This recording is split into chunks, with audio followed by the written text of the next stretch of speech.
Welcome to Week 5 of the Blitz. I'm Joey Lamar. And I'm Matthew Doyle. A beautiful night for some high school football and plenty of great games on the slate tonight, including Terrell Academy traveling to Southland. Oh, yeah, but see, the all-time series favors Southland 25-3 all-time. But Terrell Academy coach Bill Murdoch hasn't let that faze him or his team. I think we're going to have a good year. Our kids have really been working hard. They worked hard in summer trying to, we didn't have a great year last year, and they want to redeem themselves, and they've been really working hard. It's our Harvey's game of the week, and it features Southland Academy Raiders and Terrell Academy Eagles. Homecoming night for the Raiders. First quarter, no score. Southland Stephen Turner dodges a collision and runs up the sideline. He'll be taken down by Cole Marshall inside the 10-yard line. First down. Still in the first. The ball is now on the 2-yard line. Third down, Turton gets the ball. Again, plows his way into the end zone. Raiders up 7-0. The point after attempt was good. Now the Eagles looking to respond. Ball on the 40-yard line. Terrell's Andrew White fakes the handoff and takes it all the way to the 7-yard line where he's pushed out of bounds. First and goal for Terrell. Good sportsmanship there, by the way. End of the first. Eagles still have the ball. White goes right and finds a wide open Christian Harris for a touchdown. Score tied 14-14 at the end of the first, but Terrell County found a way to win 26-23. Eagles' first time defeating Southland since 1997. The Cavalry in town for Lee County and Terrell County. Opening play for scrimmage for the Trojans. It's a reverse. Come on, cameraman. The people want to see Devontae see it waltz into the end zone for a Lee County touchdown. 7-0 Trojans. After a green wave punt, Trojans looking, but Lee County puts the ball on the ground and Joseph Mentor on the recovery for Terrell County. But the Trojans defense would respond to the quick change on 3rd and long. They register a sack and force a green wave punt. On the ensuing drive, Garrett Morrell, he's going to go up top. Watch this. A diving catch by Aaron Covington, a nominee for Play of the Week. Now, 4th and 4, Morrell to Trey Eford, touchdown. Lee County up 14-0 at this point. Lee County has won 4 in a row, defeating Terrell County, the Green Wave 50-0.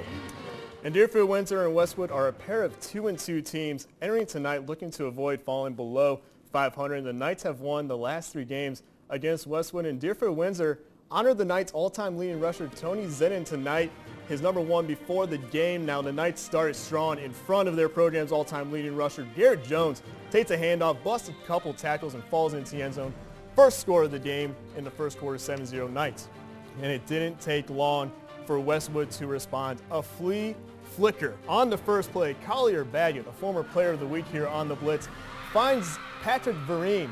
First play of the drive goes for 6. Bobbled snap on the PAT, though, makes it 7-6 Deerfield. And the Knights respond, get all the way within the 10-yard line, and they give it to Hal Logan. The junior takes the sweep into the end zone, 14-6 at that point, and the Knights go on to win 51-26. And the Albany Indians looking for their first win, down 21-6 though after the first quarter, and Tyquavius Terrell trying to get something going in the second, but he loses the football. That fumble will not help. America Sumter recovers in great field position, and the Panthers take advantage. To the 10-yard line, Kobe Lewis, the sophomore, punches it in untouched. America Sumter up 28-6. Albany fans trying to get their team pumped by performing the wave to perfection, and it works. Terrell storms into the end zone, down the sideline for an Indian touchdown. A missed 2-point conversion makes it 28-12, and America Sumter is trying to respond on the next drive, and they do. McCall Yancey, looking deep down the field, finds his boy Darian Tyson for the touchdown, and that makes it 35-12 heading into half. America Sumter goes on to win 49-20. And don't go anywhere. My sit-down interview with Ashley Anders and our Team of the Week will be coming up after the break.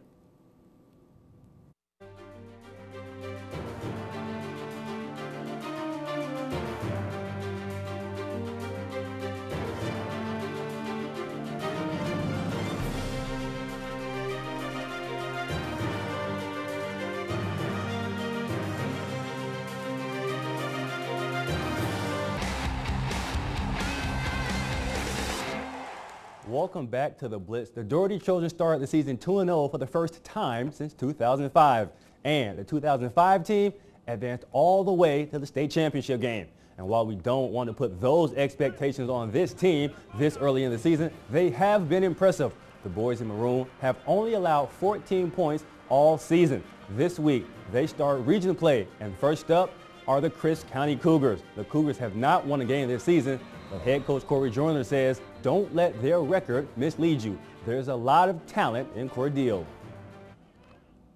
Crisp County is a well-coached team, I tell you that. They got a pretty good offense. They probably haven't scored any points. I mean, you've been playing against Colquitt and you're playing against Lee, and then you got a tough offense to play against when you're talking about Worth County. So I think that the scores and then what we've been seeing it can fool you. Our team of the week, Dougherty County Trojans. Look at the marching Cougars, though, hoping to see an upset tonight, first quarter. No score yet, Dougherty driving, but the Crisp County Cougars say, not in our house. LaDarian Royale wrapped up by Crisp County. Still in the first, Dougherty punting. DJ Smith fields the punt and starts making defenders miss, setting up the Cougars with great starting field position. On the ensuing drive, Crisp County driving, but it's the Trojan defense who stands up, but not before the Cougars gained a first down on that third and short play, which set the stage for this. Crisp County in the red zone. Demarius Ward hands it off to Corian Coley, and Coley sheds off the Dougherty defenders and fights his way into the end zone, and we have an upset in the making in Crisp County, 7-0. They do pull off the upset tonight over the Dougherty Trojans, 33-7. Westover taking the field and the opening drive for the Patriots. Remember, they are looking for their first win of the season.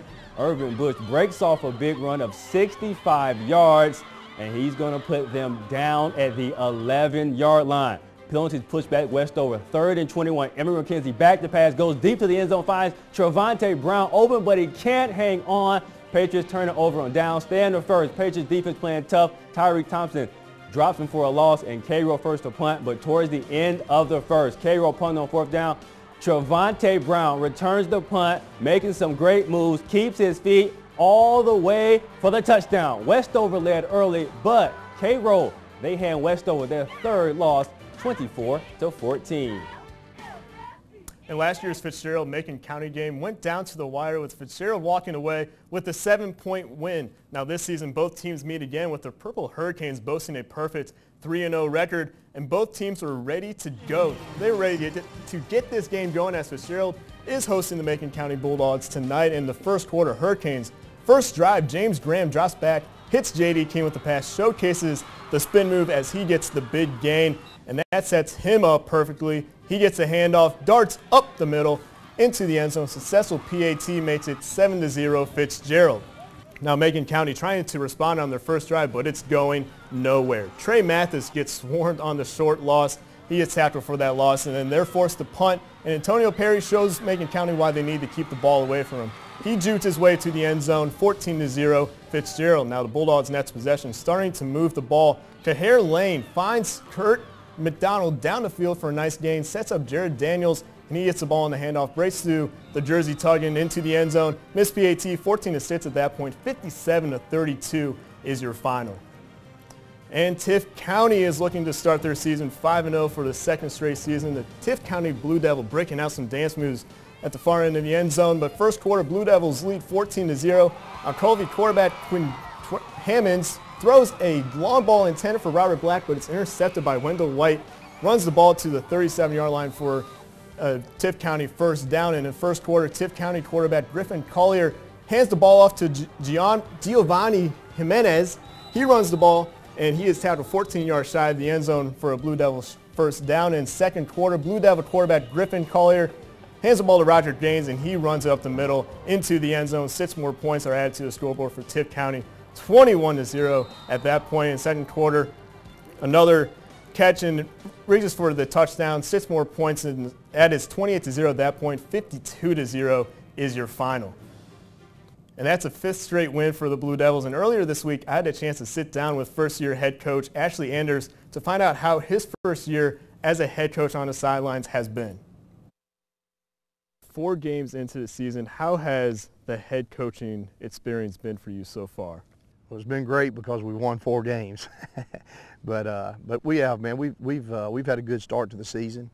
You know, I'm very proud of the kids and the effort that they've had, and proud of the coaches, and it's because it is a team effort. So, you know, it's been interesting. You know, I've done some things, and that I'm not used to. You know, in as far as the operations are concerned. So, it's been educational and fun. Let's get to know the person behind the clipboard. How would you describe yourself as a head coach, and how do you think other people would describe you?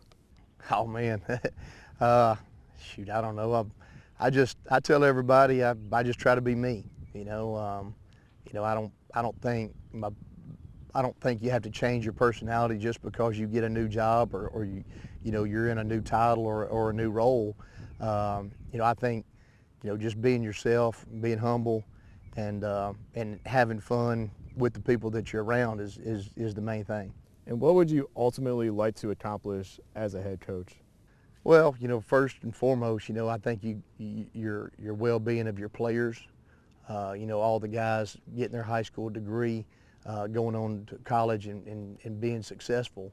You know, winning football games along the way is a bonus.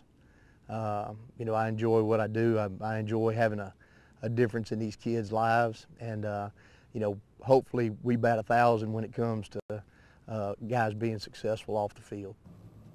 And Coach Anders and crew start preparation for their tough region following this week's win. Coming up next, we'll have more game highlights along with a look at our nominees for Fan of the Week.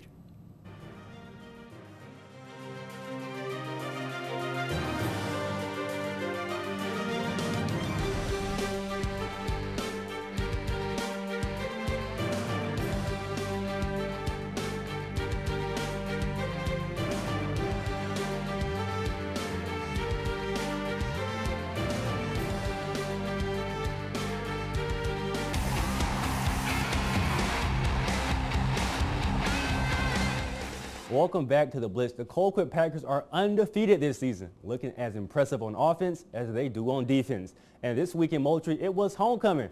But it's not like the defending state champions need any extra motivation. Colquitt taking on Pelham for their homecoming matchup. This is the first play, the kickoff. Pelham tried an onside kick. Not a good idea. Recovered by Colquitt, and they start with great field position. A couple of plays later into the drive, Nathan Powell takes the handoff, hits the spin move. That was sick. He's down the sideline, tackled inside the 5-yard line. And the next play for the Packers, Jay Saunders with a short pass to Sean Bonner, showing the tight end some love, 7-0 Packers. Let's stay in the first quarter. Pelham driving now. Their wide receiver is going to catch the ball, and it's deflected off his hands, and it's scooped up for a turnover by outside linebacker Jaquan Blakely. He's a verbal commit to Tennessee. Off the turnover, Sanders again, this time Jahanry Green. Packers up 14-0, and we are still in the first quarter. Jay Sanders, he's having a day. Chase Parrish, who? Shakanzi Sloan catches the touchdown, 21-0. At that point, the Packers will go on to win 65-21. Colquitt remains undefeated. And the Bearcats taking on Thomas County Central after a Bears punt. Kelsey Williams for Central on the keeper, 45 yards down to the Bainbridge 20-yard line. First down deep in Bear Pack territory. Bear Pack defense tough in the red zone. Elon Williams tackles Williams for a loss, forces a jacket field goal, 22-yard field goal attempt to tie the score. But the kick is wide left, so it's no good. Bearcats still lead 13-10. Bearcats take over and are driving. Bearcat Brett McCloud passes to T for a big gain, the first down and a 3rd and long for the Bearcats. Damian Pierce runs for a first down inside to the 3-yard line, and it's 1st and goal. Next play, Pierce right up the middle for the touchdown, 20-10. Bainbridge in the fourth quarter. They defeat Thomas County Central tonight 34-16. And two of the top teams in Region 2A of the GHSA squared off tonight at Irwin County, with the Indians owning a 1-game lead over Clinch County in the series history. And Irwin County hosting Clinch County tonight, leading 7-0 to start the second half.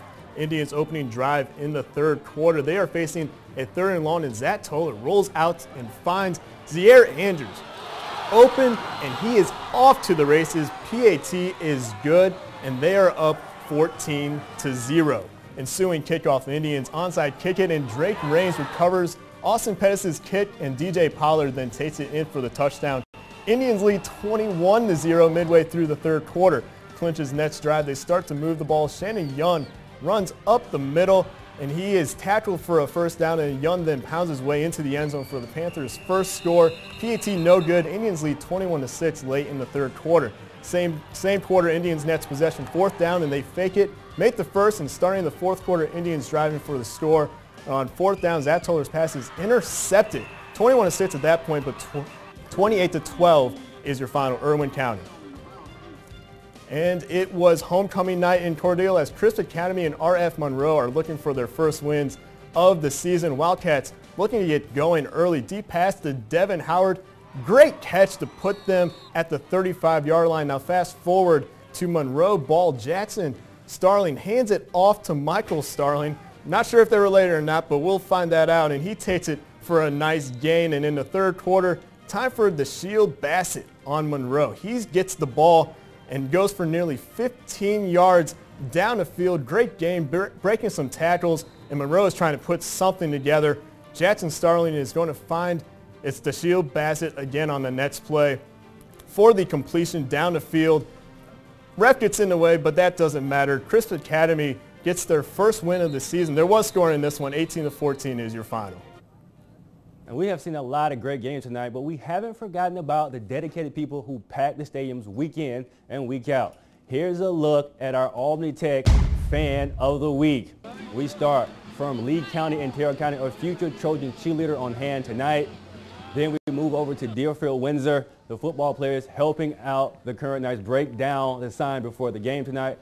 And the Albany fans encouraging their team tonight by perfecting the wave. Remember, every week you can go online and help us decide the Albany Tech Fan of the Week by voting at WFXL.com/The Blitz.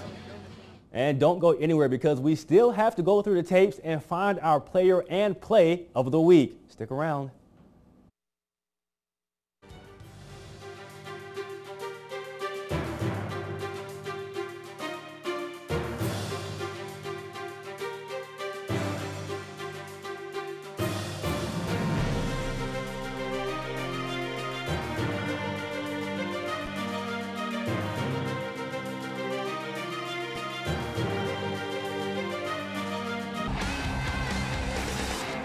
Welcome back to the Blitz. Matt, there have been a lot of great plays tonight, but I think we found our play of the week.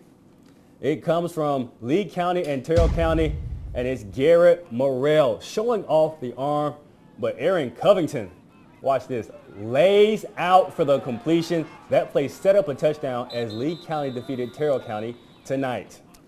And here is a look at candidates for the Colquitt Regional Medical Center Player of the Week. McCall Yancey ran all over Hugh Mills today and had a huge pass toward the end of the first half to put the Panthers up 35-12. Key player in their win, and Garrett Morrell filing the air footballs. His touchdown pass pushed Lee County up 14-0 over Terrell County. And from our game of the week, Andrew White of Terrell Academy ties the game with this touchdown pass. Go online to WFXL.com to vote for your favorite player. And here is a look at games for Week 6. Crisp County at Bainbridge and Pelham at Brooks County. Early County at Fitzgerald, and Mitchell County at Lee County, and Terrell County at Our Lady of Mercy. And finally, Wilcox County at Clinch County, Charlton County at Turner County on Saturday. Albany takes on Doherty. And with all those games, don't forget about our game of the week. And the nominees are for the Harvest Game of the Week are Southwest Georgia and Westover Monroe. Also, Tiff Terry at Deerfield Windsor, Worth County clashes with Cairo, and Cook County versus Brantley County. You can go online to WFXL.com/The Blitz to vote. Matt, which game did you like the best? I'll go with Turner County taking on Charlton County at home. It's a region game with two teams playing well to start the year, so it should be a good one. And I have to go with the rival, Westover and Monroe. This is Auburn and Alabama for Southwest Georgia. It doesn't get any better than this. Well, that's really all the time we have for tonight. Thanks for joining us. Have a great weekend.